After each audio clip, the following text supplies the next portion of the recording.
சொல்லு மச்சான். மச்சான் ஃப்ரீயா இருக்கியா? ஃப்ரீயாக தான் இருக்கேன், சொல்லு. சரி நான் ஒரு 5 மினிட்ஸ்க்கு அப்புறம் கால் பண்ணுறேன். ஏய், அதுக்கு 5 நிமிஷத்துக்கு அப்புறமே கால் பண்ண வேண்டியதாடா. சரி வைடா நான் கால் பண்ணுறேன் வை. டேய்,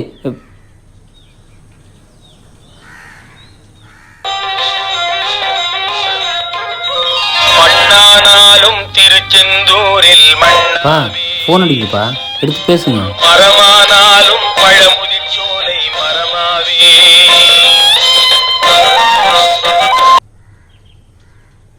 சொல்லு கந்தசாமி.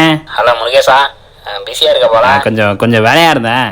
சொல்லு, என்ன விஷயம்? சரி பரவாயில்ல, நான் சும்மா தான் கால் பண்ணேன். நீ வேலையை முடிச்சுட்டு கால் பண்ணுண்ணே. சும்மா தான் பேசுகிறாங்க, கால் பண்ணேன், வேறு ஒன்றும் இல்லை. சரி. A child. I have seen so much.